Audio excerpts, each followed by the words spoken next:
After her billionaire husband tore her clothes and threw her out on the street, in the middle of winter, his mother mocked her. "Let's see if any beggar will pick you up." She made just one phone call, and 30 minutes later, a fleet of Rolls-Royce cars arrived. She looked them in the eyes for the first time, calm, strong, unbroken. And she said, "Your countdown starts now." Then she stepped into the car and left without looking back. "Hi, my beautiful family, may the Almighty place upon every woman a grace that cannot be dimmed and a strength that rises even in silence. May her heart remain full of tenderness, yet unbreakable in dignity. She is the warmth that turns houses into homes, the patience that heals wounds, and the gentle light that guides every step of those she loves. Her presence is a blessing, her tears are sacred, her love is the foundation on which families stand. And may every home touched by this prayer be filled with calm days, soft words, and understanding hearts. May peace settle like morning light. May health stay strong, and may happiness grow like blossoms after rain. May every path open with ease, every burden become lighter, and every soul feel held in divine care. If your heart is true, like the video. If your love is real, write, "I am with Mr. Peter." Some women are born into power. Others build it with their bare hands while the world sleeps. Linda Cottrell belonged to the second kind, the dangerous kind, the kind that moved mountains while everyone assumed she was simply rearranging furniture. The penthouse office sat silent in the hours before dawn. Floor-to-ceiling windows, revealing a city that sparkled like scattered diamonds against black velvet. Linda stood before those windows, phone pressed to her ear, her voice calm as still water, while she dismantled a competitor's hostile takeover attempt with 3 carefully chosen sentences. The man on the other end stammered his agreement, unaware that the quiet-spoken woman who'd just saved his company was the same person his team had dismissed during their board meeting. She ended the call and set the phone beside a framed photograph showing a different version of herself. In that picture, she wore a simple dress and a smile that reached her eyes, standing beside a man whose face radiated pure joy. David Edwards had looked at her that day like she'd hung the moon just for him. That was before success taught him to look through her instead. The memory pulled her backward through years to the day they met. David had been sitting in a coffee shop with blueprints spread across 3 tables, his hair disheveled, his eyes red from sleepless nights, sketching structural designs that were brilliant and completely unfunded. She'd been there for a different meeting, but something about his concentrated frustration had made her pause. When his pencil rolled off the table and stopped at her feet, she'd picked it up and glanced at his drawings before returning it. "You've got the support columns in the wrong configuration," she'd said, and he'd looked up with surprise that shifted into curiosity when she explained why his design would fail inspection. They'd talked for 3 hours about architecture and dreams, and the way buildings could tell stories through their structures. He'd bought her dinner with money he clearly didn't have, and she'd listened to his vision for creating spaces that would make people feel something beyond just shelter.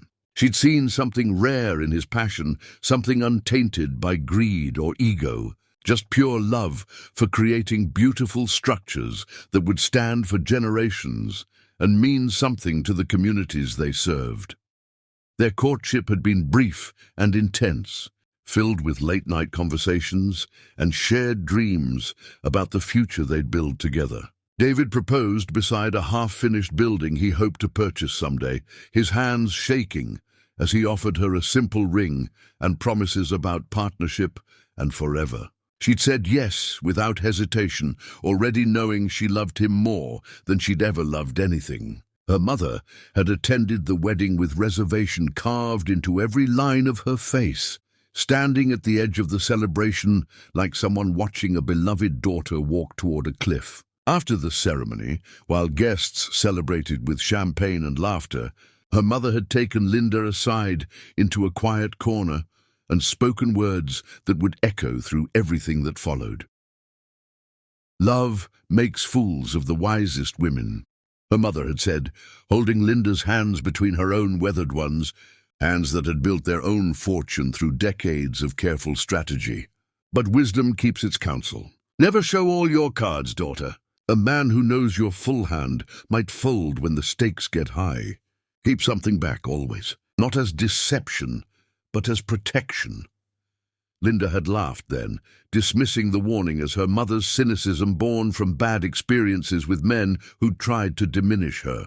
David wasn't like the men her mother had known. David was different. David was honest and good, and saw her as an equal partner. She'd been so certain of that truth, so convinced that their love would be different from all the cautionary tales her mother had shared over the years. The early days of their marriage had glowed with simple happiness that needed nothing but each other to feel complete. They'd lived in a small apartment where the heating barely worked and the neighbors were loud, but none of that mattered because they were building something together. David would wake before dawn to work on project proposals, while Linda made coffee and watched him create beauty from blank pages, his pencil moving with confidence across paper as he sketched his visions into reality. When his first major opportunity came, a bid for a municipal renovation that could establish his reputation in the competitive construction world, Linda had quietly arranged a meeting with the deputy mayor through connections she'd carefully cultivated over years of strategic networking. She'd never told David about that conversation, about how she'd spent 2 hours explaining why his innovative approach was exactly what the city needed, about how she'd leveraged her own credibility to vouch for an unknown architect with brilliant ideas, but no track record. David had won the contract and come home whooping with triumph, lifting her off the ground and spinning her around until they both collapsed, laughing on their worn couch, dizzy with joy and possibility. He'd credited his hard work, his innovative designs, his persuasive presentation to the selection committee. She'd kissed him and agreed with everything, never mentioning the hours she'd spent behind the scenes, making sure the right people understood his potential before he even walked into that room. That became her pattern, the rhythm of their marriage. David would dream these magnificent dreams, and Linda would build the invisible scaffolding that made those dreams transform from possibility into reality, all while standing in shadows so complete that even David forgot she was there working on his behalf. Greg Farley had warned her about this approach during one of their quarterly meetings, back when they'd been running her holdings through offshore structures and shell companies that kept her name invisible from public records. "You're building him an empire and signing it with his name," Greg had said, concern evident in every syllable, his brow furrowed with worry for his oldest friend. What happens when he believes he's the empire? What happens when he forgets that the foundation was built by someone else? Linda had smiled and changed the subject, believing that love meant sacrifice, that marriage meant supporting your partner's confidence even if it required eroding your own visibility. She'd been managing wealth and property that would have placed her among the most powerful individuals in the city, controlling investments and holdings that generated more wealth than David could comprehend. Yet she'd chosen to be known simply as David Edwards' wife, the quiet woman who stood beside him at events and smiled pleasantly when people forgot to learn her name or ask about her own work. The devotion had been absolute and unwavering. When David fell ill with pneumonia that settled deep in his lungs and wouldn't break despite antibiotics, Linda had cancelled a property acquisition worth millions to sit beside his bed for 5 straight days and nights without sleep. She'd held his hand through fevers that made him delirious and calling out for his mother, had fed him soup when he was too weak to lift the spoon. He had read to him from architectural magazines when he was coherent enough to listen and find comfort in familiar topics. Greg had called repeatedly about time-sensitive decisions that required her immediate attention, but Linda had silenced her phone and chosen her husband's comfort over every business opportunity, over every deal that couldn't wait, because David needed her, and that was all that mattered in those frightening days. David had recovered and thanked her sweetly, holding her close and whispering that he didn't know what he'd do without her. But even then, even in that moment of genuine gratitude, she'd noticed something shifting in his expression when she tried to discuss his upcoming project challenges and offer solutions based on her own extensive experience. He'd patted her hand in a way that felt patronizing and suggested she shouldn't worry her pretty head about things she didn't understand, that these were complex matters he needed to handle himself. Though the dismissal had stung like a paper cut, sharp and unexpected, she told herself he was still recovering, still finding his strength, still shaken from being so ill and vulnerable. But the dismissals continued and grew more frequent.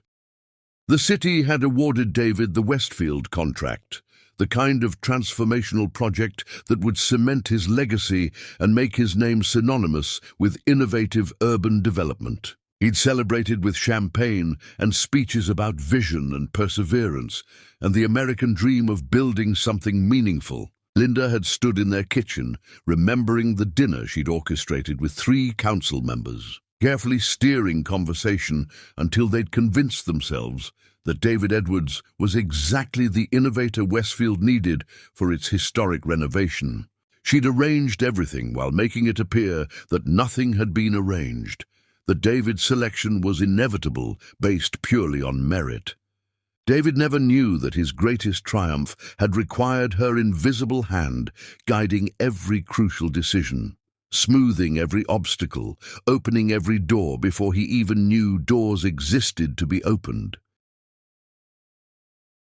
She told herself that partnership meant different roles, that her power was in supporting his success from behind the scenes, that marriage required one person to shine in the spotlight while the other held the light steady. Her mother's warning had begun whispering in her memory with increasing frequency, but Linda pushed it away stubbornly, clinging to the belief that David's love was real, even as his respect steadily disappeared, like water evaporating in sunlight. The memory of his first real cruelty remained sharp as broken glass, cutting her every time she revisited it. They'd been at dinner, discussing a challenge he faced with supply chain logistics, and Linda had offered a solution based on her own extensive experience managing complex vendor relationships. David had set down his fork and looked at her with something cold and distant in his eyes, something she'd never seen before. "You wouldn't understand how these things actually work,"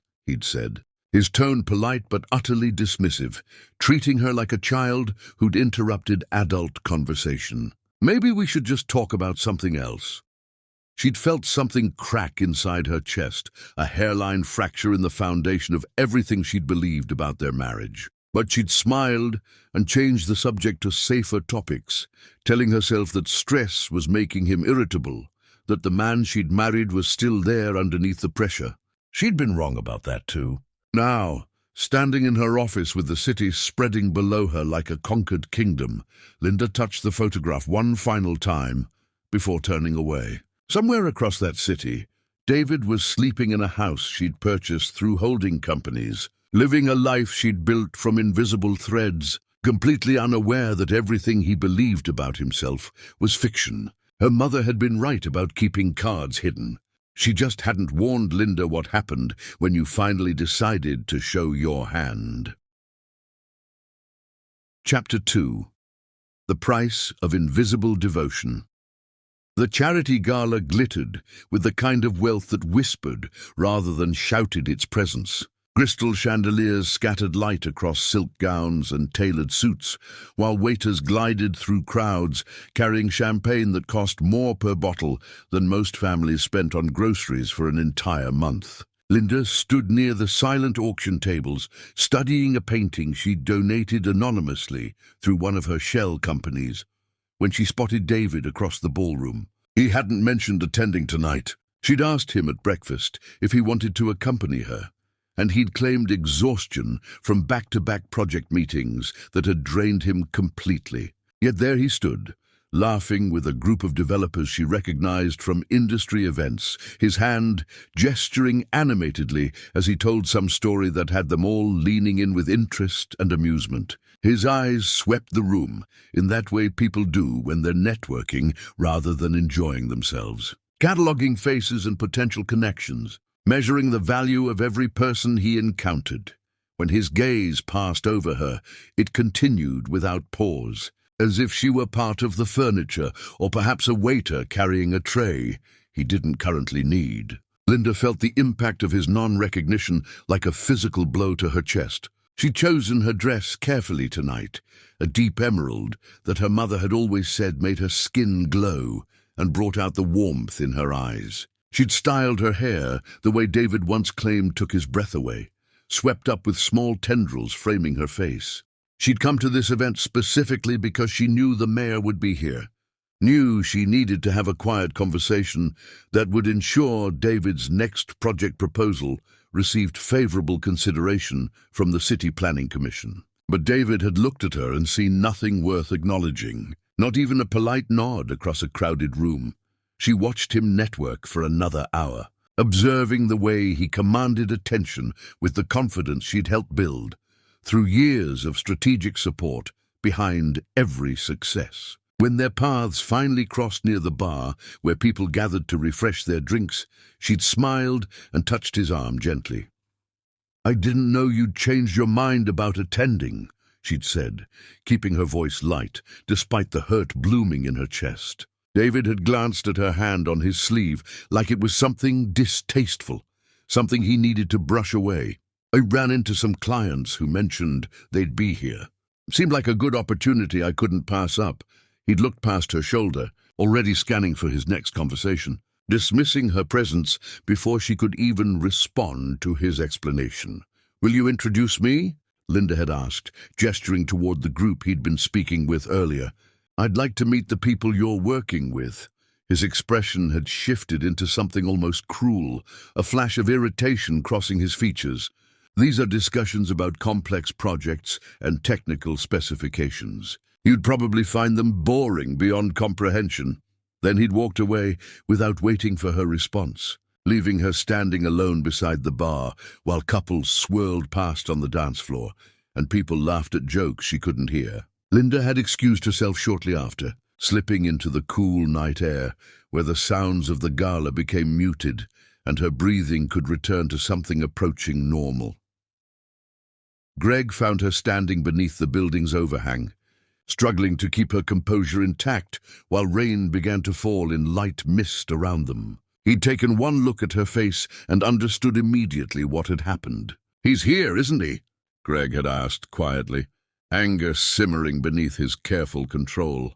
She'd nodded, not trusting her voice to remain steady if she tried to speak. Greg had offered his arm with gentle courtesy, walked her to his car parked nearby, and driven her to an all-night diner far from the glittering gala and its painful memories. Over coffee that was terrible but honest, served in chipped mugs by a tired waitress. He'd listened while she tried to explain away David's behavior, tried to justify the dismissal as stress or preoccupation with important matters. "You're making excuses for someone who doesn't deserve them," Greg had said finally, his voice gentle but firm, carrying the weight of years watching this slow destruction. "I've watched you build everything he has. I've seen you sacrifice sleep to solve his problems that he couldn't figure out himself. I've witnessed you making yourself invisible so he could feel visible and important. And tonight, he looked through you like you didn't exist, like you were a stranger rather than his wife. When are you going to stop protecting him from the consequences of treating you like you're worthless?" Linda had stirred sugar into her coffee slowly, watching the crystals dissolve into darkness, transforming bitter liquid into something more palatable. "He's under tremendous pressure right now," she'd said, believing her own words even as they rang hollow. "Success changes people temporarily. The man I married is still there underneath all this. Is he—" Greg had reached across the chipped formica table and covered her hand with his touch warm and steady.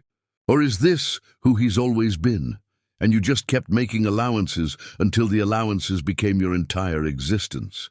She'd had no answer for that question, so they'd sat in silence while the diner's neon sign buzzed overhead with electrical persistence and truck drivers came and went through the night, living lives that seemed simpler than hers, despite their own hardships.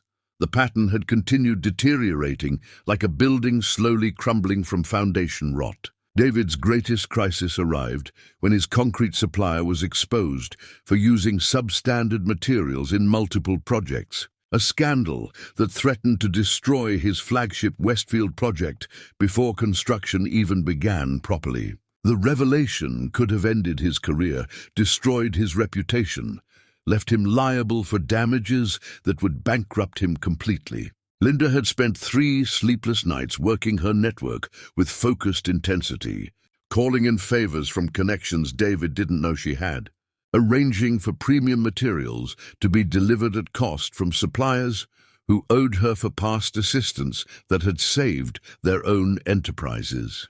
She'd orchestrated a solution so seamless that David believed it was his own negotiating skills and professional relationships that had saved the project from disaster. He'd come home triumphant after resolving the crisis, opened expensive wine she'd stocked in their cellar for special occasions, and toasted his own brilliance with colleagues he'd invited over to celebrate. Linda had raised her glass and smiled while her mother's voice echoed in her memory, asking what she'd expected from a man who'd never had to acknowledge the hands that lifted him higher every day. Her mother called during those difficult days, some instinct telling her that Linda needed guidance and support. They'd met for lunch at a restaurant Linda's company owned, though her mother didn't know that detail about the property holdings in her daughter's portfolio. Over soup and sandwiches served at a corner table with privacy, her mother had studied Linda's face with the kind of perception that only comes from surviving similar storms decades earlier. "You've got that look," her mother had said with certainty. "The look of a woman convincing herself that giving everything means she'll eventually receive something back in return." "He's a good man underneath all this," Linda had insisted, needing to believe her own words. "He's just lost his way temporarily with all the success and pressure." Her mother had set down her spoon with deliberate care, choosing her next words carefully.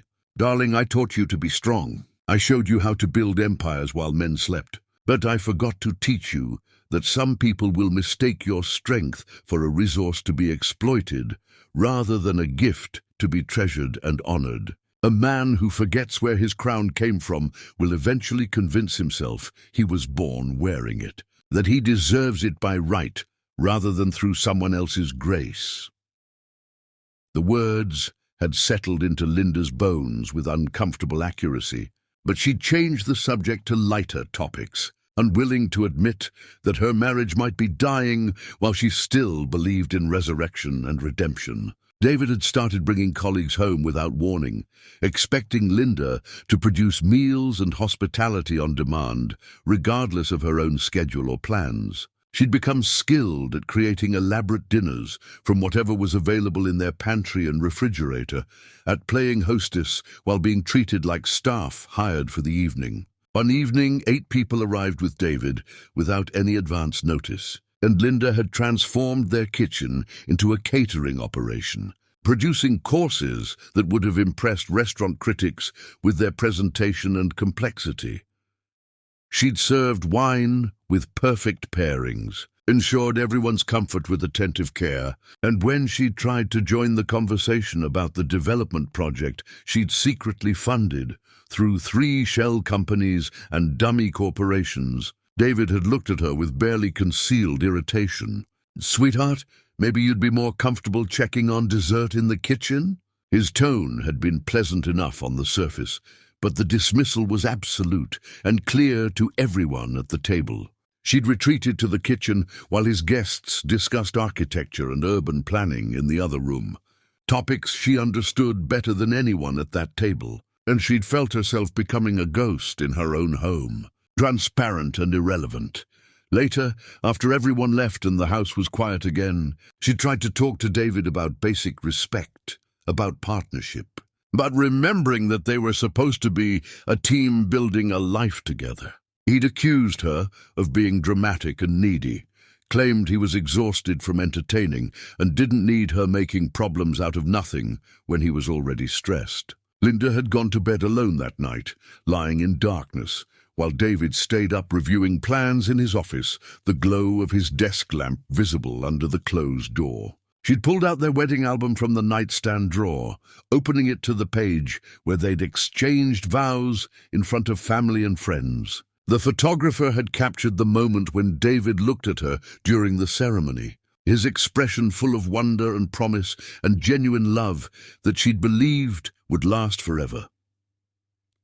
Linda had traced his face in that photograph with gentle fingers, searching for any remnant of the man who'd gazed at her with such reverence on that beautiful day. She'd fallen asleep with the album open across her chest, and when David finally came to bed in the early hours before dawn, he hadn't noticed it lying there between them, another invisible thing in the growing collection of everything he'd stopped seeing about the woman who'd built his world. Chapter 3. The Slow Poison of Disregard. David's mother arrived like winter arriving early and unwelcome, cold and impossible to refuse without causing family conflict. She'd called from the driveway one afternoon, announcing that her residence needed extensive repairs that would take months to complete, and she'd be staying in their guest house temporarily until the work was finished. The repairs, she mentioned, never seemed to begin, and temporary stretched into permanence while she settled into their property like a conqueror claiming new territory she intended to rule. From her first morning on the property, she'd treated Linda with the kind of casual contempt that people reserve for those they consider beneath them by birth and breeding. Linda had prepared breakfast that first week with extra care, setting the table with their best china, making fresh pastries from scratch and elaborate fruit arrangements. Because David had mentioned his mother preferred elaborate morning meals that demonstrated proper hospitality, the woman had appeared in designer clothes that cost more than most people's monthly rent, surveyed the carefully prepared table with narrowed eyes, and delivered her verdict with cutting precision. "I suppose this is what passes for hospitality in some households," she'd said, picking at a pastry before setting it aside with visible distaste. "David always did have peculiar taste in women. I told him during your courtship that he could do better. But young men rarely listen to their mothers about such matters." David had been reading his phone at the table, barely listening to the exchange, and when Linda had waited for him to defend her against this unprovoked attack, he'd simply asked his mother to pass the coffee without acknowledging what had just been said. The silence of his non-response had hurt worse than any insult, confirming that she couldn't count on him to protect her even in their own home. The attacks became a daily ritual that Linda endured with diminishing grace. David's mother would comment on Linda's clothes, her cooking, her conversation, her very existence in David's life. Each observation carefully designed to diminish and demean without quite crossing into territory that could be called overtly abusive. Linda had endured it with grace that came from deep reserves of patience built over years of professional negotiations, telling herself that this was temporary, that David's mother would eventually tire of the game and return to her own space. But David's presence or absence made no difference to his mother's cruelty, and his refusal to intervene felt like tacit endorsement of every cutting remark and dismissive gesture. One afternoon, Linda had prepared a complex meal that had taken hours to execute properly, roasting and seasoning and timing everything to perfection because they were hosting David's business partner and his wife for an important dinner. The table looked magazine-worthy, candles flickering beside elaborate floral arrangements Linda had created from flowers in their garden. David's mother had arrived as Linda was setting out the final dishes, and she'd made a show of examining everything with theatrical disappointment that seemed calculated for maximum embarrassment. "Is this what you're serving tonight?" she'd asked loudly enough for the approaching guests to hear as they came up the walkway. "Well, I suppose we can't all have refined palates or proper training in entertaining," Linda had felt heat rise in her cheeks, but maintained her composure through sheer force of will, greeting the guests with warmth, while David's mother continued offering pointed commentary throughout the evening, like poison dripped into wine. When Linda served the main course that she'd spent hours perfecting, the partner's wife had complimented the preparation with genuine enthusiasm, and David's mother had actually laughed out loud, a sharp sound that cut through the pleasant conversation like breaking glass. "Oh, Linda tries so very hard," she'd said with false sweetness that dripped with condescension everyone could hear. "She tries very hard indeed. It's almost admirable, really, how much effort she puts into appearing competent at domestic tasks." David had been refilling wine glasses at that moment. He'd paused with the bottle hovering over a glass, and Linda had hoped desperately that he would finally say something, would ask his mother to show basic decency, would remember that Linda deserved respect in her own home, where she'd worked so hard to create a welcoming atmosphere. Instead, he'd smiled awkwardly and made some weak comment about mothers being particular about certain things, treating his mother's viciousness as harmless personality quirk rather than the deliberate humiliation it was clearly meant to inflict. Linda had excused herself to the kitchen, standing with her hands braced against the counter, breathing slowly to maintain control over emotions that threatened to overwhelm her completely. Greg had stopped by earlier to drop off papers she'd needed to sign regarding a property acquisition, and she'd stashed them in the kitchen desk drawer for later review. Now she pulled them out with shaking hands, looking at documents representing deals worth more money than everyone at that dinner table would earn in their collective lifetimes combined. The contrast between who she actually was and how she allowed herself to be treated had never felt more grotesque or painful. She'd returned to the dinner after composing herself, served dessert with practiced grace, smiled through more of David's mother's barbs that came steadily like water torture, and played the role of gracious hostess while feeling herself erode from the inside out like a cliff face slowly crumbling into the sea. After the guests finally left and the house was quiet, she'd started cleaning up the remnants of the evening, and David's mother had cornered her in the dining room with deliberate intent. "You realize you're an embarrassment to him, don't you?" the older woman had said, her voice low and venomous, intimate in its cruelty. David could have married someone worthy of the Edwards family name, someone with breeding, with class, with proper social connections. Instead, he chose you, and now he's stuck pretending you're something you're not, while everyone can see the truth. Linda had met her eyes directly, refusing to look away. "David chose me because he loved me," she'd said firmly. Loved. David's mother had smiled with cruel satisfaction. Past tense. How appropriate and accurate. "My son has outgrown you, dear. You were suitable when he was nobody, acceptable for a struggling architect with no prospects. But now he's somebody important with a reputation to maintain, and you're nothing but dead weight holding him back from his true potential. The sooner you understand that basic reality, the easier it will be when he finally admits it publicly and moves on to someone more appropriate." She'd swept out of the room in a cloud of expensive perfume, leaving Linda surrounded by dirty dishes and shattered illusions about her marriage. David had witnessed that entire exchange from the doorway where he'd been standing silently. Linda had seen him there, had watched him turn and walk away rather than defend her or challenge his mother's cruelty, and something fundamental had broken in that moment. She'd stood alone in her dining room, hands shaking, wondering how she'd become so worthless in the eyes of the man who'd once promised to cherish her above everything else in his life. The final blow to David's business enterprise had been averted through Linda's intervention, though he never knew how close to complete disaster he'd actually come during that frightening period.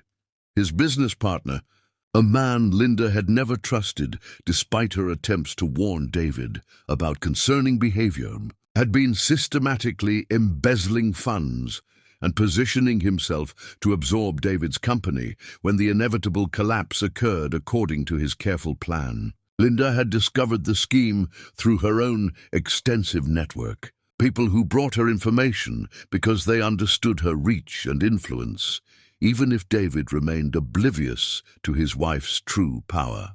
She'd compiled damning evidence, contacted appropriate authorities through carefully maintained channels that couldn't be traced back to her, and ensured the betrayer was removed before he could complete his theft of everything David had built with her invisible support. David had found the evidence in his office one morning, appearing mysteriously overnight like a gift from guardian angels, and he'd convinced himself that his own instincts had led him to investigate suspicious activity. He'd told Linda about the narrow escape over dinner, his tone suggesting she couldn't possibly grasp the complexity of what had almost happened to his business. She'd nodded and asked questions she already knew the answers to, letting him believe his own mythology while knowing she'd saved him from destruction. He'd never even detected approaching until it was almost too late to prevent. The party that changed everything had started innocuously enough. David announced he was hosting important people, told Linda to make arrangements for 40 guests, and implied her presence would be tolerated if she stayed unobtrusive and didn't interfere with important conversations. She'd transformed their home into a showcase that could have appeared in design magazines, hiring professional caterers, arranging elaborate flowers in every room, curating the kind of elegant atmosphere that wealthy people pretended was effortless, but actually required meticulous planning and execution. When guests arrived in expensive cars, Linda had greeted them at the door, welcoming each person with genuine warmth and directing them toward drinks and appetizers.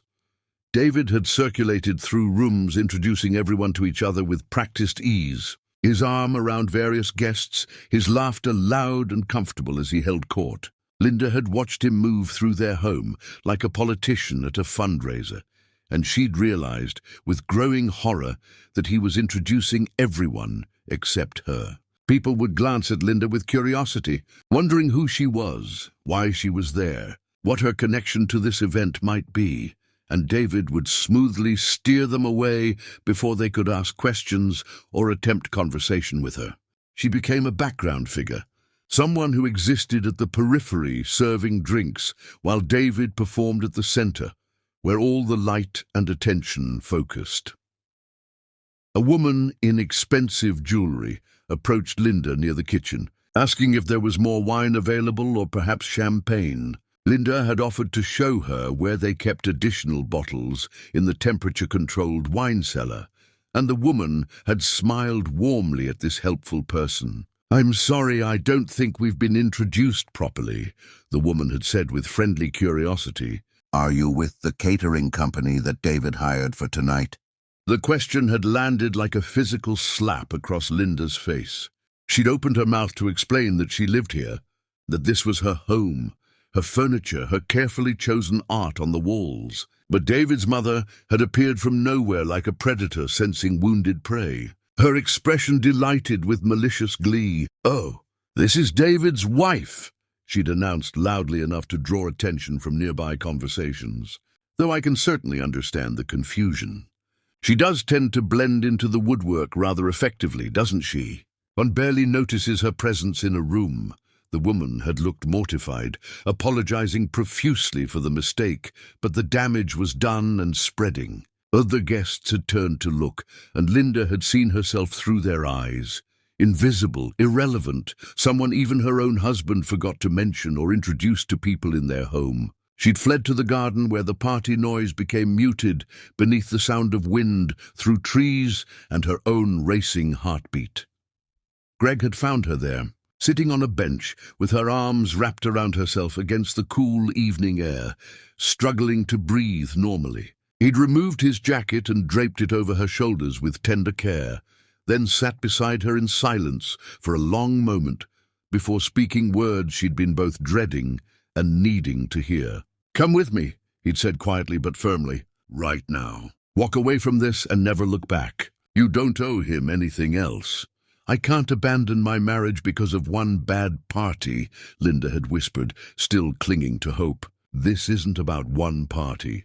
Greg's voice had carried a weight of accumulated grief from years of watching her suffer. I've watched you disappear piece by piece, like an artist's drawing being slowly erased. I've seen you sacrifice everything to prop up a man who treats you like you're nothing. I've stood by, respecting your choice to love him. But Linda, there's nothing left of you to love him with. He's taken it all and given you nothing but contempt in return. She'd turned to him, seeing the anguish in his face, understanding that his pain came from watching her destroy herself for someone who didn't deserve such sacrifice. He's lost his way, she'd insisted. But he's still the man I married underneath all this success and pressure. No, Greg had said firmly, with certainty born from observation. He's exactly who he always was.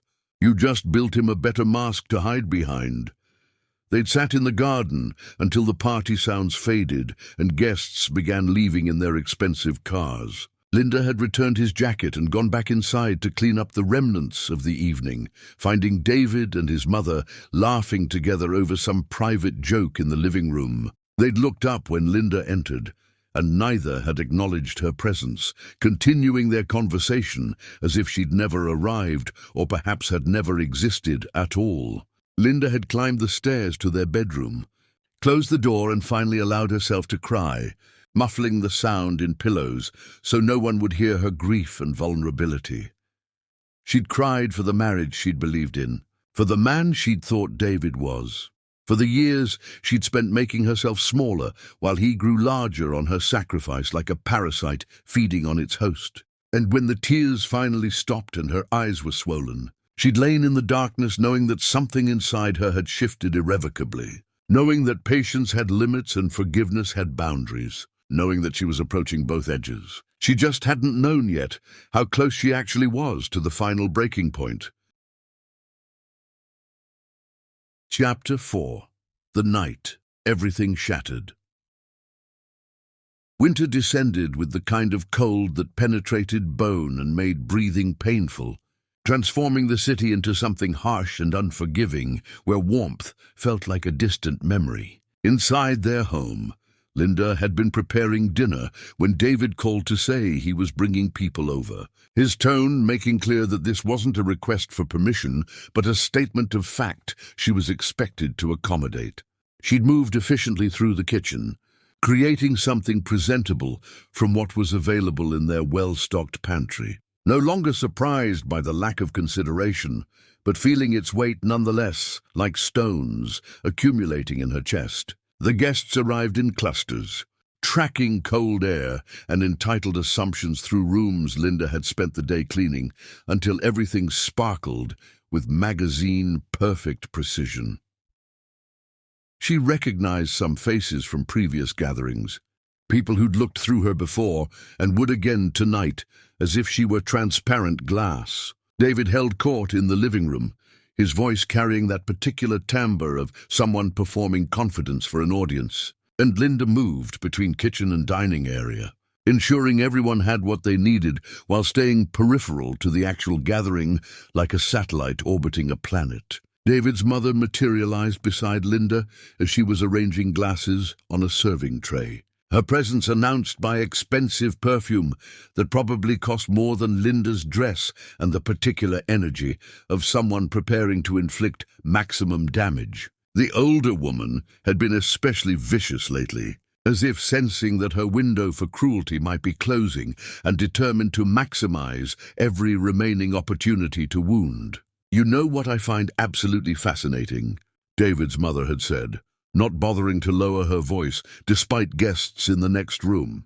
"How some women convince themselves that hanging around long enough equals belonging. It's quite pathetic when you think about it rationally."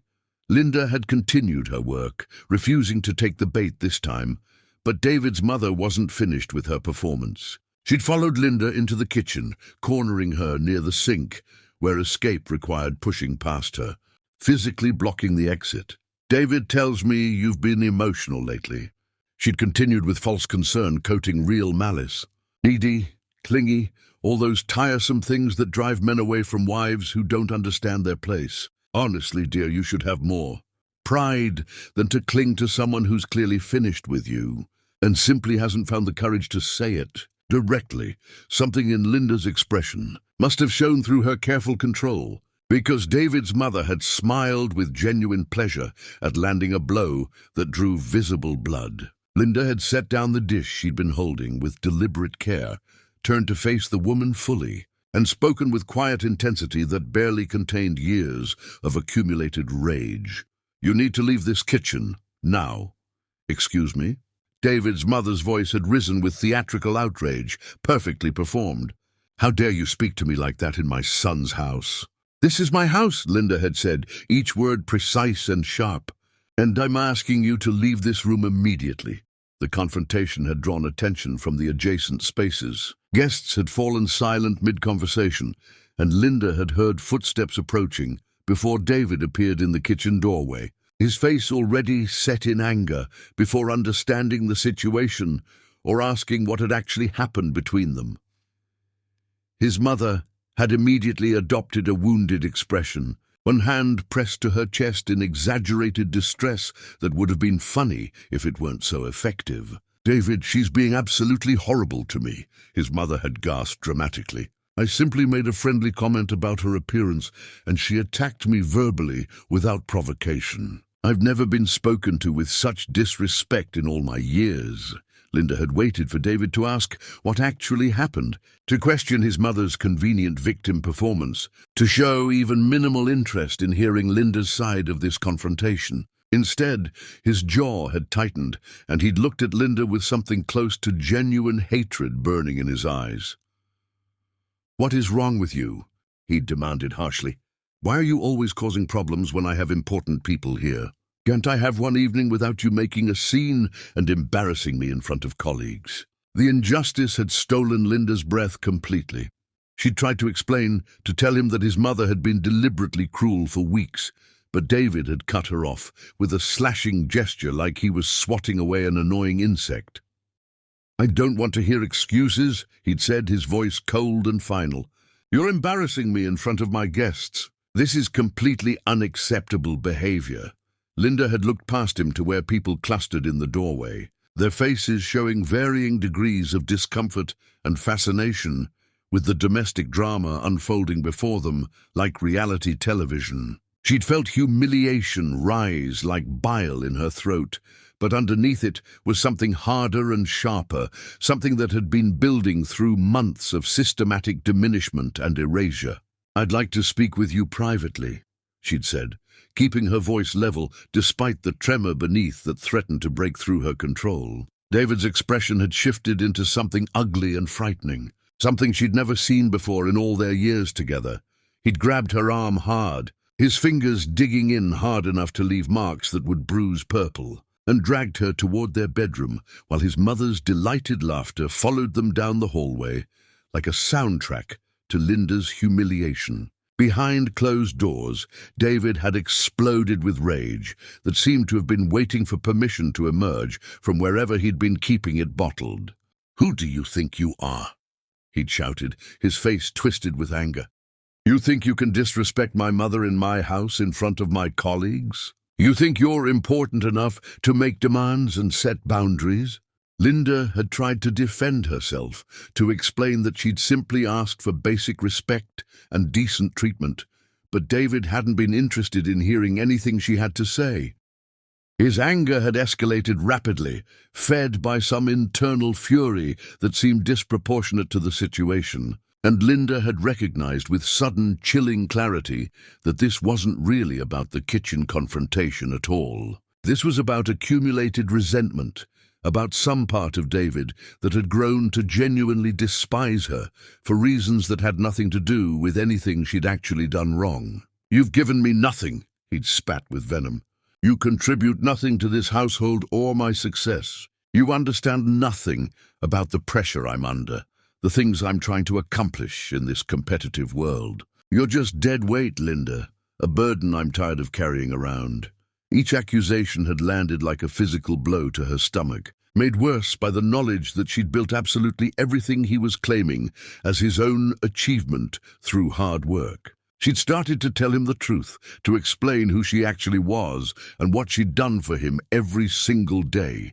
But the words died in her throat before they could form. What was the point? He'd never believe her, Or worse, he'd believe her and resent her even more for making him feel small and dependent. What happened next occurred with nightmarish speed that left her mind struggling to process events.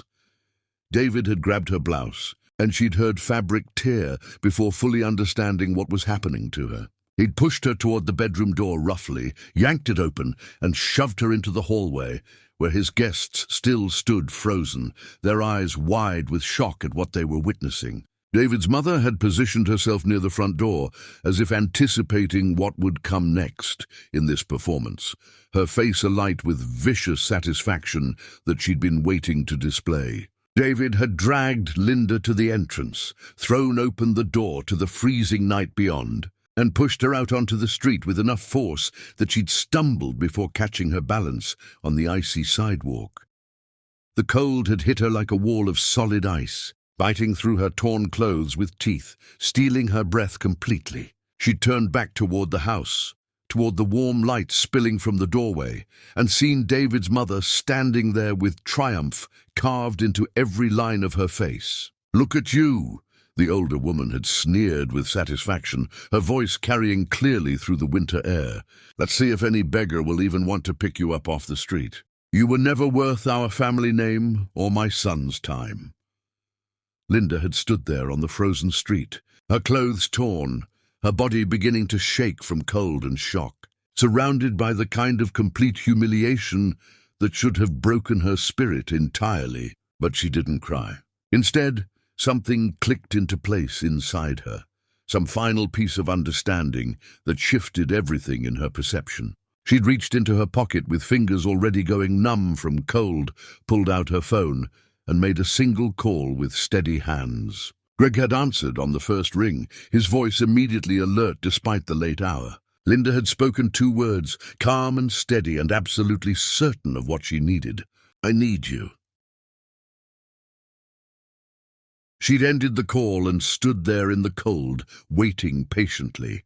David and his mother remained in the doorway, their expressions showing confusion now, as if they'd expected her to beg or cry or collapse in despair. Instead, Linda had straightened her spine despite the cold, lifted her chin with dignity, and waited with the patience of someone who knew exactly what was coming. The sound of engines rumbling through the quiet neighborhood had started distant and grown progressively closer, and Linda had felt something like peace settle over her as headlights appeared at the corner, moving toward her in perfect military formation. Chapter 5. The Queen reveals her crown. The motorcade arrived like something from another reality entirely. 15 vehicles in flawless synchronization that demonstrated both wealth and organizational precision, each one representing resources beyond what most people encountered in their entire lives. Rolls-Royces in midnight black, sterling silver, and royal blue lined the street with mechanical exactness, their presence so commanding that lights flickered on in neighboring houses all along the block, faces appearing in windows to witness the impossible scene unfolding on their quiet residential street. Uniformed drivers emerged simultaneously from each vehicle with practiced coordination, their movements synchronized with military exactness, standing at attention beside open doors like an honor guard for royalty. The entire operation took perhaps 15 seconds from arrival to full deployment, but those seconds transformed the street into something else entirely, announcing power with a subtlety that was somehow more intimidating than any ostentatious display could have achieved. Greg stepped from the lead car, his face carved from stone, fury radiating from him in waves, despite his controlled movements that spoke of barely restrained violence. He strode directly to Linda, without acknowledging anyone else present, removing his overcoat as he walked, and wrapped it around her shaking shoulders with hands that were gentle, despite the violence clearly coiled inside him like a spring wound too tight. He'd started to speak, to check if she was seriously injured, but Linda had touched his arm lightly and shaken her head firmly. There would be time for medical attention and concern later. Right now, she needed to finish this confrontation properly while witnesses could see what happened next.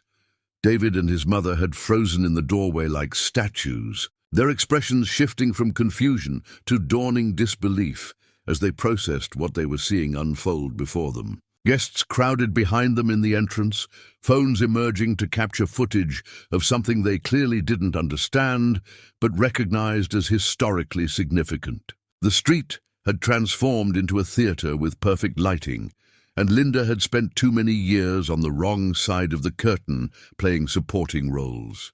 She turned to face David and his mother directly, seeing them clearly for the first time, without the distortion of hope or love or desperate faith in redemption that had blinded her for years. They looked small suddenly, diminished by their own cruelty rather than elevated by it, and Linda felt the weight of her hidden identity settling onto her shoulders like armor she'd forgotten she owned. "Your countdown starts now," she said, her voice carrying through the winter air with absolute clarity and calm finality that left no room for misunderstanding. Then she turned away from them, as if they'd already ceased to exist in any meaningful way, allowing Greg to help her into the car with gentle assistance. The door closed with the solid thunk of precision engineering, sealing her into warmth and safety, and through the tinted window she caught one final glimpse of David's face. Confusion giving way rapidly to the first stirrings of comprehension that something catastrophic had just occurred in his life. The motorcade pulled away in perfect formation, leaving David standing in the ruins of his certainty about how the world worked. Neighbors would talk about this night for months afterward, crafting theories and speculation that wouldn't come close to the truth of what had actually transpired. But Linda wouldn't hear any of their gossip or speculation. She was done with that life, that street, that version of herself who'd accepted disrespect as the price of love. Greg had maintained silence during the short drive to the private medical facility, his jaw tight with restrained rage that threatened to explode. They'd pulled into an underground garage where Linda's physician waited with her medical bag. A woman named Dr. Phillips, who'd been Linda's friend since college, and who took one look at Linda's torn clothes and bruised arms before her professional composure cracked into pure fury. "Who did this?" she demanded with barely controlled anger, already guiding Linda toward the examination room with practiced efficiency. "Someone who doesn't matter anymore," Linda had answered and meant every word.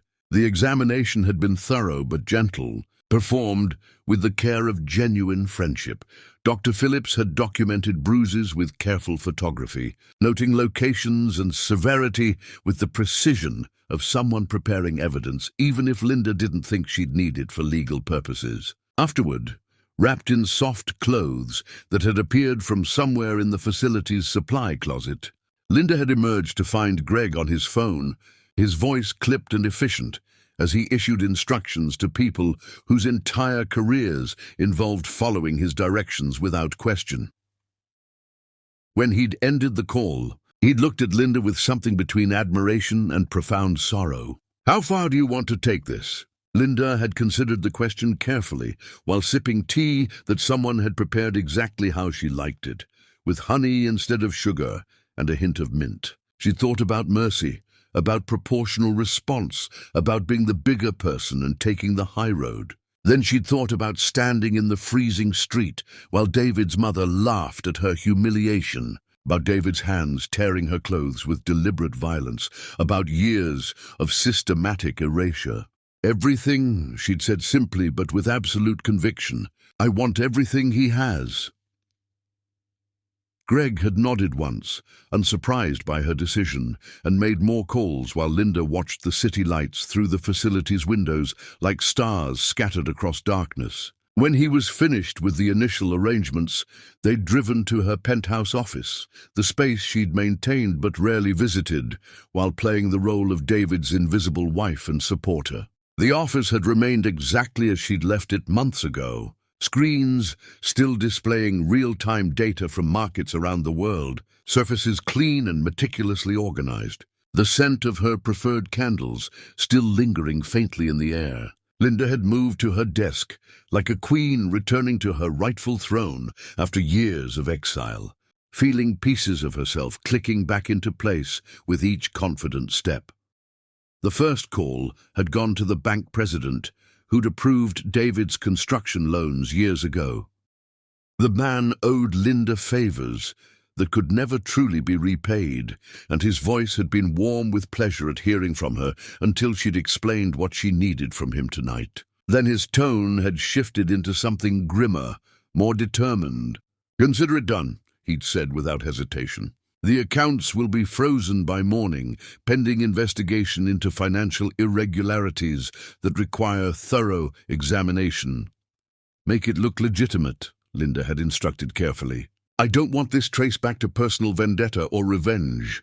Just thorough examination of his documentation and fund management practices." The second call had been to the project manager on the Westfield development, a man who'd been on Linda's payroll for years. Through shell companies he probably thought were legitimate investors with normal business interests.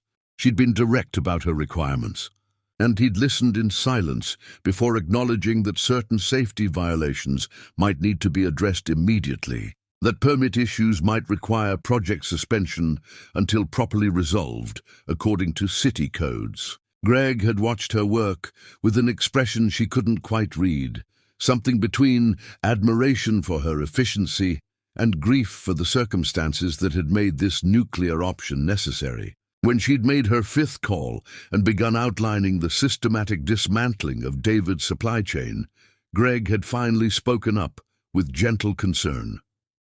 "Are you sure you want to do this?" he'd asked quietly. "Once you start down this path, there's no walking this back or undoing the damage." Linda had paused, her hand still resting on the phone, considering the question with the seriousness it deserved. She'd thought about the man David used to be, the one who'd proposed beside an unfinished building with shaking hands and genuine love in his eyes. But that man was either dead or had never truly existed outside her imagination, and the person who'd thrown her into the street was someone she owed nothing except consequences. "I'm sure," she'd said with conviction, and made the next call without hesitation. By dawn, the first dominoes had begun to fall in a carefully orchestrated sequence. Linda had worked through the night without sleep, Greg bringing her coffee and food she barely touched, both of them moving through the familiar rhythm of partnership they'd developed over decades of managing her empire together in secret. The sun rose over a city that belonged to Linda in ways David had never understood or even suspected, painting the skyline in shades of gold and amber that felt like victory and grief, mixed together in complicated emotions. Linda had stood at her windows watching that sunrise, feeling exhausted and powerful and heartbroken all at once, a strange combination of contradictory feelings. Greg had joined her at the window, standing close enough that their shoulders touched, offering silent support without unnecessary words. "I never wanted this," Linda had said quietly into the dawn. "I genuinely loved him with everything I had. I would have been happy being his partner forever if he'd just seen me as human and treated me with basic respect." "I know," Greg had replied with understanding, "and that's why what's coming won't feel like victory or triumph.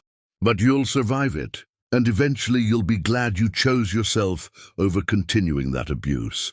Linda had nodded, hoping he was right, knowing that survival was sometimes the best you could hope for when love died violently and publicly. She turned away from the sunrise and back to her desk, where work waited and destruction needed careful orchestration, and she'd accepted that there was no going back to the woman who'd stood shivering on that street. That version of Linda was gone, burned away by betrayal and cold winter air, and what remained was something David should have feared all along. Chapter 6. The Empire Crumbles. David woke to the sound of his phone exploding with notifications, each ping and buzz carrying news of another catastrophe unfolding in real time. His first coherent thought was confusion, disorientation about why panic was flooding through his contacts before the sun had fully risen to illuminate the disaster.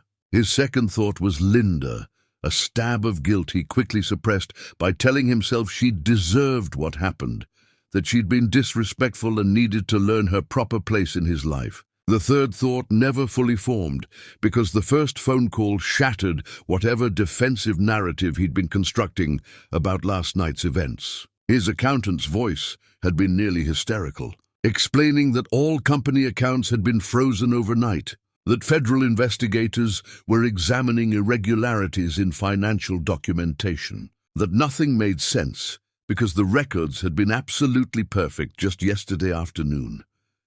David had dressed in a daze, his mind refusing to process the magnitude of what he was hearing from multiple sources. The Westfield project, his masterpiece, his legacy that would define his career, had been shut down by city inspectors citing permit violations and safety concerns that hadn't existed during the multiple inspections already passed by the same department. Contractors were walking off the site claiming unpaid invoices for work completed, but David had paid every bill on time through proper channels. He was absolutely certain of that, except somehow the money had vanished into accounts he'd never authorized or even known existed. His business partner arrived at the house before noon, wild-eyed and furious beyond reason, demanding explanations David couldn't provide because he had none himself.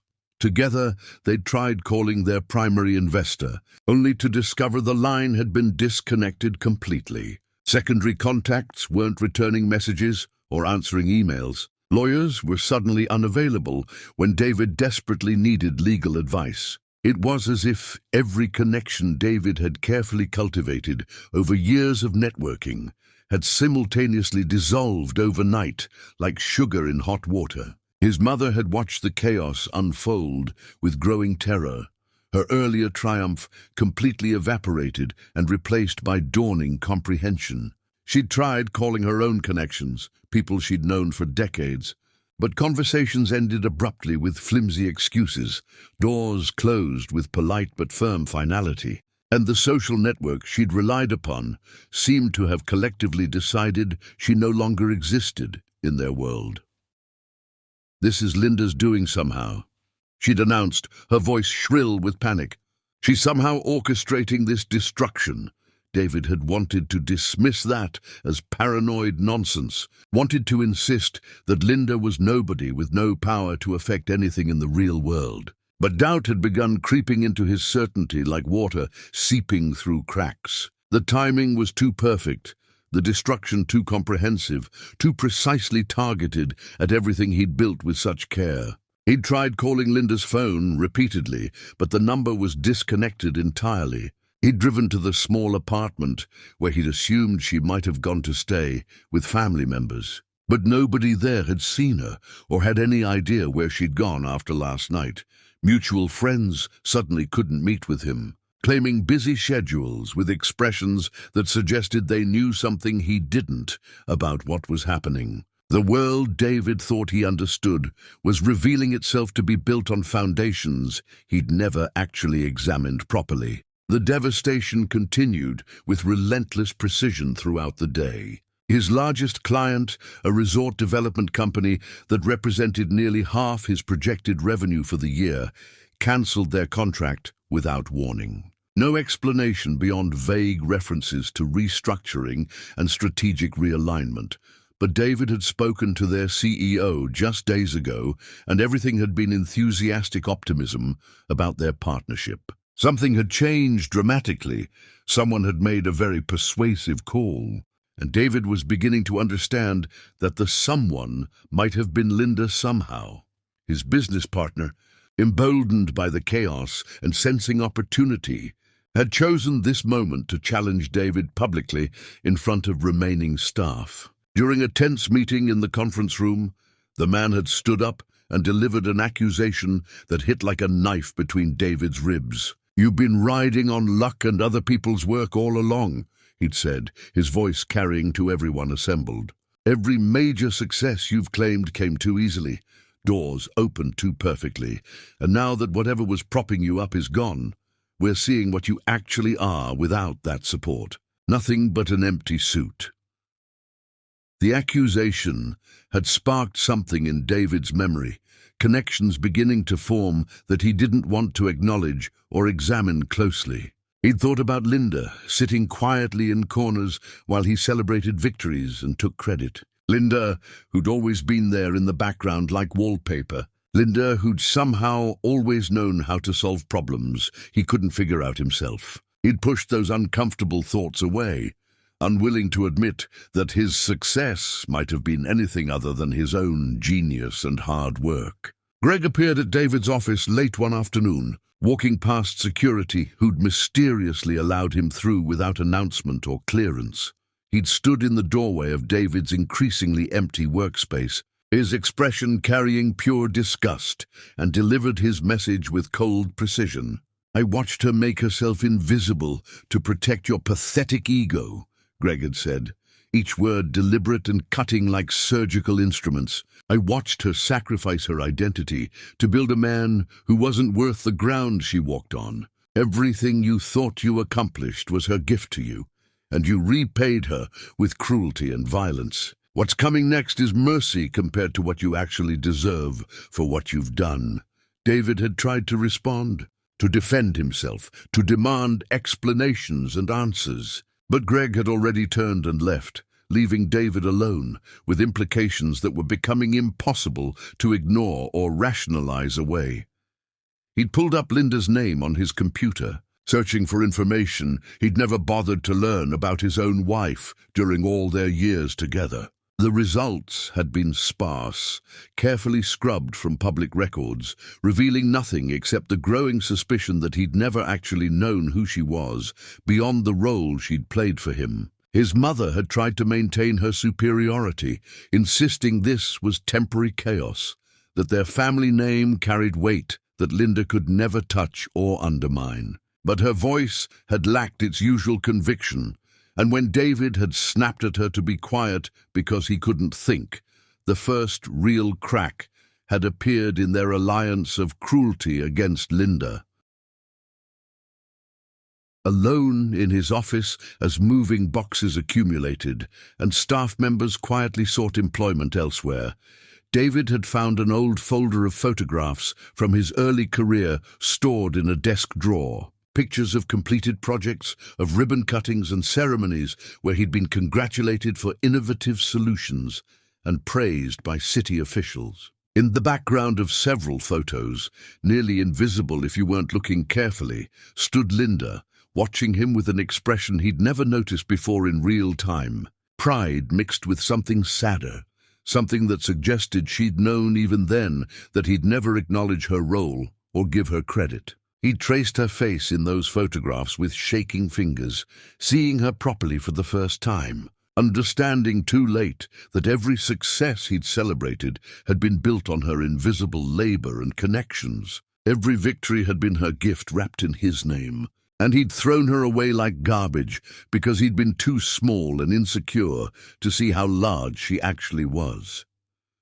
The bank had scheduled a meeting to discuss asset seizure and foreclosure proceedings. His house, the one where he'd thrown Linda into the street like trash, would be foreclosed within weeks. The company bearing his name would dissolve under the weight of investigations and cancelled contracts. And David sat among the ruins of everything he'd thought was his through merit, finally beginning to understand that none of it had ever really belonged to him at all. He'd been borrowing Linda's power without knowing it, living on credit he'd never earned, and now she'd taken it back with interest, leaving him to discover exactly how far he could fall without her hands holding him up every single day. Chapter 7. The Mother Pays. David's mother had spent her entire adult life believing that heritage and social position were armor against consequence, that breeding and family name created immunity from the rules that governed ordinary people. Linda decided to dismantle that illusion with surgical precision, proving that cruelty had a price even for those who thought themselves untouchable by normal standards. The eviction notice arrived on a morning when frost painted the windows white, and David was too buried in his own disasters to help his mother with her suddenly urgent problems. The guest house where his mother had been living for months turned out to be owned through a complex network of holding companies that ultimately traced back to Linda's vast empire. Though proving the connection would have required resources David's mother no longer possessed or could access. The legal document was thorough and final, giving her exactly 72 hours to vacate the premises completely. She'd stormed into the main house, waving the papers with trembling hands, her face mottled with rage and disbelief at being treated this way. David had scanned the eviction notice with growing horror, recognizing the legal language of someone who'd planned this carefully, who'd waited for exactly the right moment to strike when they were most vulnerable. "This is your wife's doing," his mother had hissed with certainty. "That ungrateful creature is trying to make me homeless as revenge. She's not my wife anymore," David had said quietly, the truth of that statement settling over both of them with uncomfortable weight they couldn't escape. By the time his mother returned to the guest house to gather her belongings, she'd found everything already packed by a professional moving service. Boxes stacked with meticulous care on the lawn for neighbors to see. Her keys no longer worked in any of the locks that had been changed overnight. Security personnel she didn't recognize stood guard, ensuring she took only what belonged to her and nothing more from the property. The humiliation had been absolute and public, neighbors watching from windows with undisguised curiosity, as David's mother loaded her life into a rental truck she could barely afford on her rapidly dwindling resources. But Linda hadn't stopped there with just the eviction. The country club where David's mother had spent decades judging other women and cultivating her reputation as someone important received an unexpected windfall, an anonymous donation so substantial that the board couldn't refuse it without looking foolish. The donation came with one specific condition, delivered through lawyers who made clear that certain members were no longer welcome on the premises. David's mother's lifetime membership was revoked with cold efficiency that left no room for appeal or negotiation. She discovered the cancellation when she'd arrived for her regular bridge game, dressed in designer clothes that now represented most of her remaining assets. Ready to hold court among women she'd considered her social inferiors for years. The club manager had intercepted her at the entrance with an expression of rehearsed sympathy that barely concealed his satisfaction. "I'm afraid your membership has been terminated, and you're no longer permitted on club property," he'd said formally. "There must be some mistake," she'd insisted, her voice rising. "I've been a member here longer than you've been alive. I know the founding families." "No mistake, Mom," the manager had replied firmly, gesturing to security guards. "I'm going to have to ask you to leave immediately." The walk through the parking lot, escorted by uniformed guards while former friends watched from windows, had been the longest journey of her life. David's mother had sat in her car afterward, shaking with rage and humiliation, understanding for the first time what Linda must have felt standing in that winter street while people laughed at her pain and vulnerability. The charity boards followed next in rapid succession. Each organization that had given David's mother a platform for her self-importance received similar anonymous contributions, substantial enough to make demands and conditions. One by one, she found herself removed from positions she'd held for years. Phone calls going unreturned, invitations mysteriously lost. The entire social infrastructure she'd built crumbling faster than her son's construction empire.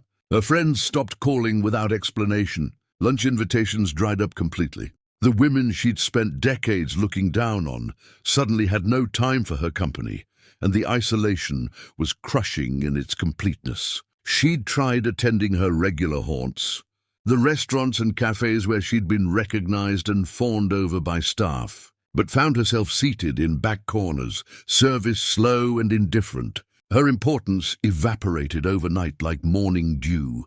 David had tried to manage his mother's psychological breakdown while his own world continued its spectacular collapse. But the stress fractured their relationship beyond any possibility of repair. She'd blamed him for everything, for marrying Linda in the first place, for not controlling his wife better, for bringing this destruction upon their family through his poor choices. Her accusations had been shrill and relentless, wearing away at David's already fragile composure like water-eroding stone. "You were supposed to be somebody important," she'd screamed during one particularly vicious argument. "I raised you to be important, to matter in this world. And instead, you married some nobody who's destroyed everything I worked for." She wasn't nobody. David had shouted back, the truth finally breaking through his denial. "That's the problem, Mother. She was never nobody, and we were too stupid and cruel to see it until too late."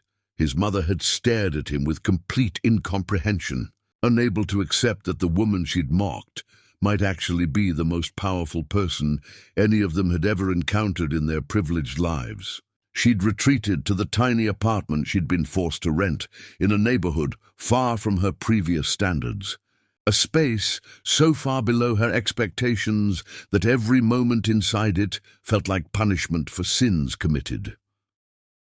Greg had found her there one afternoon, having tracked her down through means she couldn't begin to understand or trace. He'd knocked politely on her door, and when she'd opened it to find him standing there in clothes that cost more than her monthly rent, her first instinct had been to slam the door in his face. But something in his expression had frozen her in place with fear. "Linda forbade me from completely destroying you," Greg had said, his voice quiet but carrying absolute authority.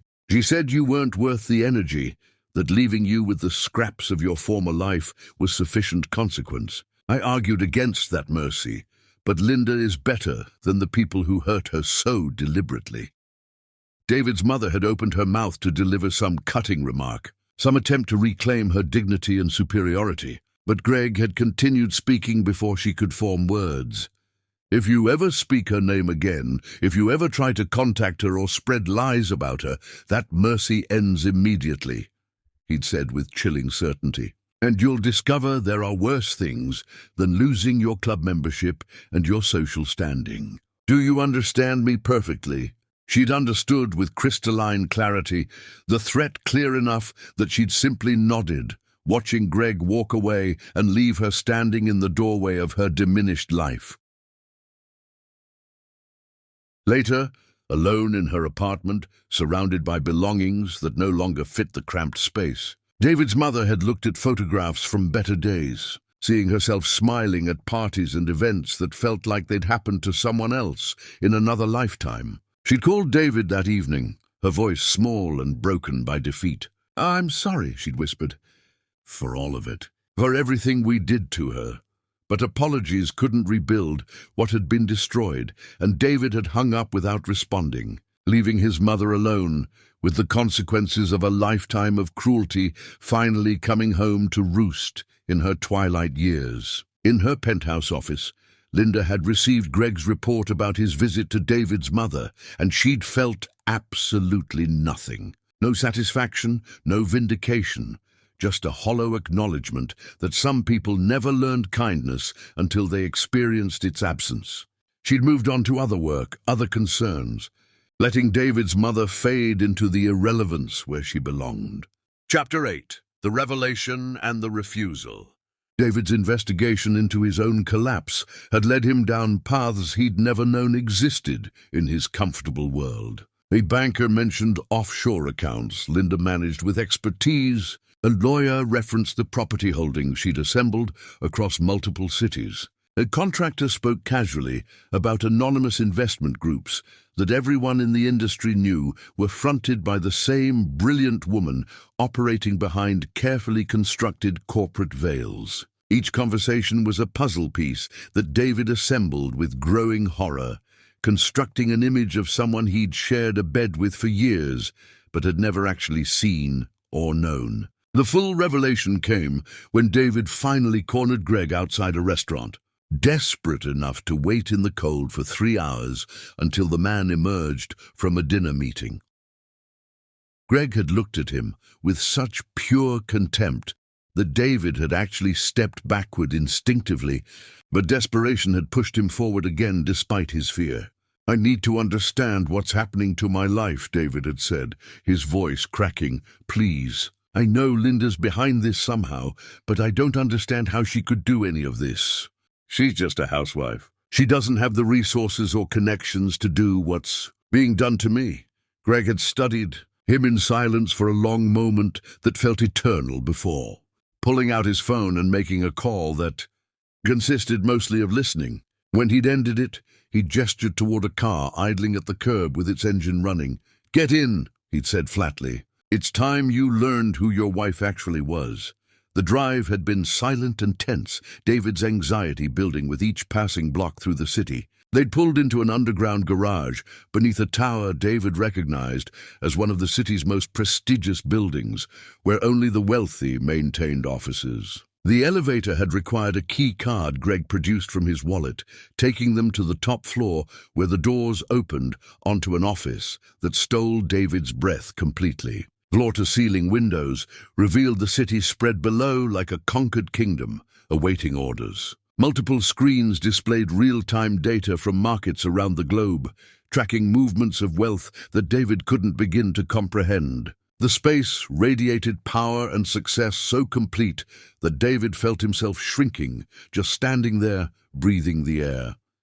And in the center of it all sat Linda's desk, her name engraved on a crystal plaque that reflected light like ice catching fire. Greg had walked David through the office in complete silence, letting the evidence speak for itself without commentary. Files on projects Linda had funded with her personal wealth. Contracts bearing her signatures through various corporate entities. Photographs of properties she owned across the city, the state, the entire country. An empire built in shadow. The scope of her holdings was so vast that David's brain struggled to process the magnitude of what he was seeing displayed on walls and screens. "She built all this while married to me," David had whispered in disbelief. "Oh," Greg had corrected coldly. "She built most of this before she ever met you. She was already one of the most powerful people in this city when you were sketching buildings in coffee shops. Every success you've celebrated, every contract you've won, every door that opened for you was Linda's gift. She loved you enough to hide herself so you could feel important and strong." The truth had hit David like a physical blow to his chest. His legs had given out, and he'd sat heavily on the polished floor, surrounded by evidence of his own willful blindness. Every victory he'd attributed to his own skill had been orchestrated by a woman he'd treated like she was nothing worth noticing. Every time he'd dismissed her, every time he'd told her she didn't understand complex matters. He'd been speaking to someone who understood everything better than he ever could hope to in 10 lifetimes. "Why didn't she tell me the truth?" David had asked, his voice barely audible. "Because she loved you," Greg had said, each word sharp as a blade cutting flesh. "Because she wanted you to feel strong instead of eclipsed. Because she believed marriage meant partnership, not competition. Because she was better than you deserved." David had struggled to his feet, his mind reeling with implications that were reconstructing his entire history and identity. "I need to see her. I need to apologize for everything." "She doesn't want to see you," Greg had replied flatly. "She's made that abundantly clear through me." "Please," David had begged, shame finally overriding pride. "I know I destroyed everything. I know I don't deserve forgiveness. But I need her to know that I understand now. I need to tell her I'm sorry." Greg had looked at him with something almost like pity. "You can try. She won't see you, but you can try." David had tried everything he could imagine. He'd called her office repeatedly, only to be told she was unavailable. He'd written letters that were returned unopened. He'd waited outside her building until security removed him, returning day after day with the stubborn desperation of someone who refused to accept the finality of rejection. He'd sent flowers that were donated to hospitals, gifts that were forwarded to charities, messages that vanished into silence without response. He'd crafted an apology letter that took him 3 days to write, pouring every ounce of his regret and understanding onto pages that he'd hand-delivered to her office with trembling hands. The letter detailed every moment of his realization, every piece of his sorrow, acknowledging that she'd built everything while he'd taken credit, that she'd loved him while he'd grown to resent her, that she'd made him somebody, and he'd repaid her with violence and cruelty. Linda had read that letter once, sitting in her office with Greg beside her. And when she'd finished, she'd held it over a candle flame and watched it burn to ashes. "Remorse doesn't erase damage," she'd said quietly, watching the paper curl and blacken. "He had every chance to see me, to value me, to treat me with basic human decency. He chose cruelty at every opportunity. And now he wants forgiveness because facing consequences is uncomfortable. I hope he lives a long life thinking about what he lost." Greg had taken the ashes and disposed of them while Linda turned back to her work, finishing the chapter of her life that had included David Edwards with the same decisive finality she brought to closing unsuccessful business deals. Meanwhile, Linda had been healing in ways she hadn't known she needed after so many years of damage. Greg's presence in her daily life had shifted from business partner to something deeper, and she'd allowed the development naturally without forcing or rushing, simply letting trust rebuild at its own organic pace. They'd worked together during the days, managing her empire with genuine partnership where both voices mattered. And in the evenings, they talked for hours about everything and nothing, rebuilding her capacity for intimacy. One evening, Greg had taken her to the university where they'd first met, decades ago, when they'd both been young and certain about futures that hadn't materialized the way they'd expected. They'd sat on the steps where they'd studied together countless nights, and Greg had spoken with the kind of vulnerability that took real courage to display. "I fell in love with you the day you argued with Professor Bennett about wealth distribution," he'd said, his voice soft. "You were on fire, brilliant and passionate, and you won the debate so completely that even Bennett had to concede your points gracefully. I thought you were the most extraordinary person I'd ever met." "That was over 20 years ago," Linda had replied, surprised by the confession. "I know," Greg had said. "I watched you marry David, and I thought you were making a mistake, but I respected your choice. I stayed close because being near you in any capacity was better than being apart. I watched him diminish you, and I said nothing because you'd chosen him, and I had to honor that. But Linda, you were always extraordinary. You didn't need him to be complete. You were already everything."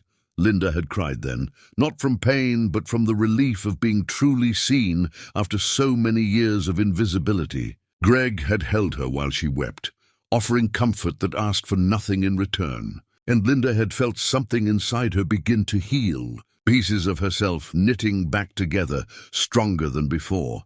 She'd filed for divorce, with papers that arrived at David's temporary apartment like a final verdict. He'd signed them without contest, because he knew he had no grounds to refuse, knew that any attempt to fight would only reveal more of his failures. The legal dissolution of their marriage had been quick and cold, erasing years with the stroke of a pen. David had tried one final time to reach her, showing up at her office building in pouring rain, kneeling on the sidewalk, begging security cameras he hoped she was watching to give him just 5 minutes to speak his piece. Linda had seen the footage, had watched him break down in public, and felt nothing but a distant sadness for the man he could have been if he'd chosen differently at every turn. She'd asked security to escort him away and ensure he didn't return to her building. Then she'd turned to Greg and asked if he wanted to have dinner somewhere they'd never been, somewhere that held no memories of the life she'd left behind. He'd smiled with understanding and offered his arm, and they'd left the building together while David was still pleading with security in the rain, his voice carrying words Linda would never hear or care to remember. Chapter 9. The Fall Complete. David's company filed for bankruptcy on a morning when the sun refused to shine, clouds hanging low and heavy, like the weight pressing on his chest, making it hard to breathe. The once thriving construction firm that had borne his name dissolved under accumulated failures, unpaid debts, and investigations that revealed structures built on foundations that had never been his own work. The lawyers handling the dissolution had been efficient and cold, explaining that his reputation was so thoroughly destroyed that even starting over would be nearly impossible in this industry where word traveled fast. Employment prospects had evaporated completely overnight. David had applied for positions at smaller firms, willing to work as a basic contractor if it meant salvaging some fragment of his career and identity, but his name carried too much contamination. People remembered the collapsed projects, the investigations, the scandal of accounts that had somehow hemorrhaged money overnight into accounts nobody could trace properly. Nobody wanted to risk association with someone who'd fallen so far so fast from such heights. The house where he'd thrown Linda into the winter cold was foreclosed with the same mechanical precision that had characterized her systematic revenge. Moving trucks had arrived to remove his possessions, and David had supervised the packing with numb detachment, watching his life compressed into cardboard boxes that felt increasingly meaningless as symbols of a life that no longer existed. Furniture that had seemed important now looked like props from a play he'd stopped performing for an audience that had departed. His mother had refused his calls for weeks, blaming him entirely for their mutual destruction. When she'd finally answered, her voice had been bitter and defeated by circumstances. "You ruined my life by marrying poorly and failing to control your wife," she'd accused him. The accusation had been so detached from reality that David had laughed, a harsh sound that held no humor or joy. "She was never the problem, Mother," he'd said. "We were. We took someone extraordinary and treated her like garbage because we were too small to recognize what we had." His mother had hung up without another word, and they hadn't spoken since that final conversation. The relationship that had once bonded them in cruelty against Linda now fractured, under the weight of consequences neither had anticipated or prepared for properly. David moved into a small apartment in a neighborhood far from the luxury he'd taken for granted, carrying boxes of possessions that represented the remnants of his former life. The isolation was complete and absolute. Friends had abandoned him, colleagues had distanced themselves professionally, and the social circles where he'd once moved effortlessly now closed ranks against him like a fortress with raised drawbridge. David found himself alone in ways he'd never experienced during his comfortable life, understanding for the first time what Linda must have felt, watching him dismiss her repeatedly while people she'd helped looked through her as if she were invisible furniture. He'd gotten a job, finally, a position managing small renovation projects for a firm that hired him more out of pity than belief in his abilities or character. The work was honest but humbling, and David approached it with the kind of meticulous care he'd never shown when success came easily without effort. He'd learned, too late to matter, that achievement meant nothing if you destroyed the people who made it possible through their invisible support. Meanwhile, Linda's life had expanded in directions she'd forgotten were available to her after years of constraint. Greg's presence had become central to her days, not replacing what she'd lost with David, but offering something entirely different, something based on mutual respect and genuine partnership between equals. They'd worked together seamlessly, managing her empire with combined expertise that created results neither could achieve alone. And in the evenings, they discovered that decades of friendship had built foundations for something deeper and more meaningful. Greg had taken her to concerts Linda loved, but David had dismissed as boring and pretentious. They'd visited galleries where Linda could spend hours analyzing art without anyone sighing impatiently behind her checking their watch. They'd traveled to places Linda had wanted to explore, and Greg had been genuinely interested in her thoughts and perspectives rather than treating her opinions as background noise to be tolerated. One evening, sitting on the balcony of her penthouse, with the city glittering below like scattered jewels, Greg had reached across the small table between them and taken her hand with gentle hesitation, as if asking permission for something significant. Linda had looked at their joined hands, feeling the steadiness in his grip, and realized she was ready for this, ready to trust again with someone who'd proven his loyalty through years of patient friendship without expectation of reward. "I know it's too soon," Greg had said quietly. "I know you're still healing from everything. But Linda, I've waited over 20 years to ask if you might consider giving us a chance at something more than partnership and friendship." I'm not asking for an answer tonight, just asking if you'd think about the possibility. Linda had felt tears building, but not from sadness this time. I don't need time to think about it, she'd replied. You've been the most consistent person in my life through everything. You've seen me at my worst and stayed. You've protected me without asking for anything in return. If you're asking if I'm ready to see where this could go, then yes. Greg, I think I am. He'd smiled with relief and joy mixed together beautifully, standing and pulling her gently to her feet, holding her close, while the city sparkled around them like a celebration designed just for this moment.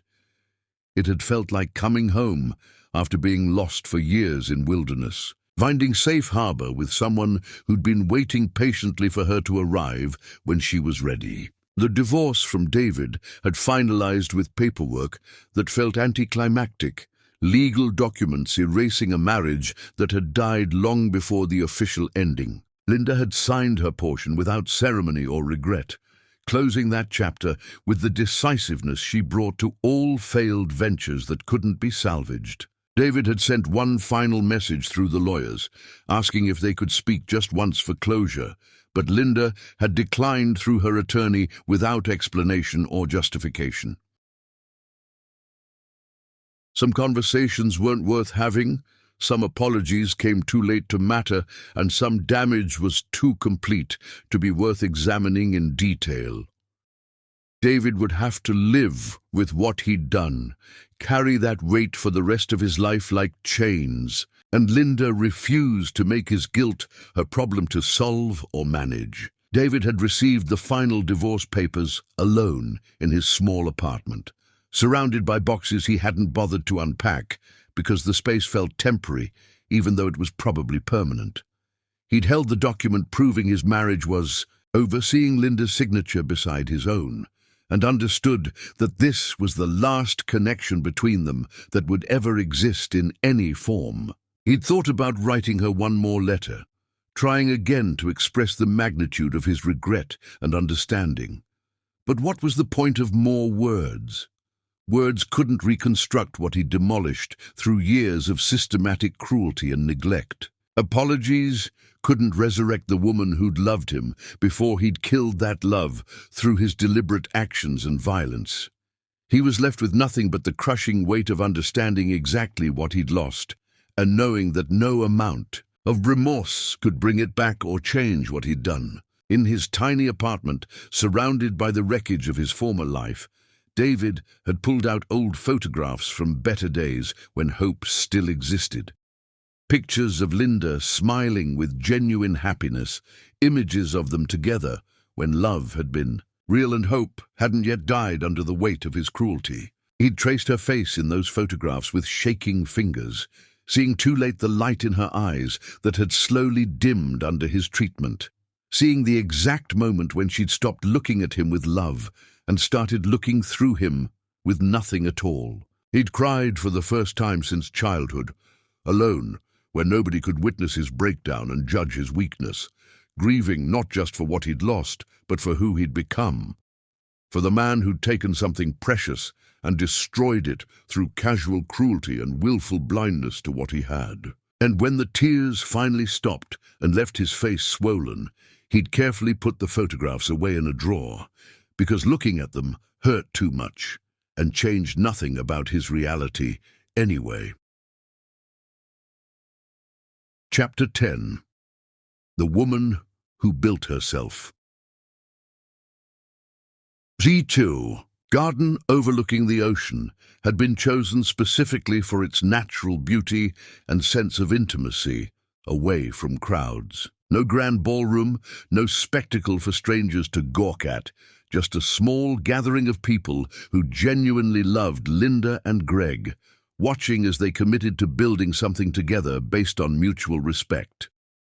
The ceremony was simple but profound, vows spoken with the weight of decades of friendship behind them, giving depth to every promise. Greg's voice had trembled slightly when he'd promised to stand beside her as an equal partner always, to celebrate her strength rather than fear it, to love her exactly as she was rather than trying to reshape her into something smaller and more manageable for his ego. Linda had spoken her own vows with clarity that came from hard-won wisdom, purchased through pain.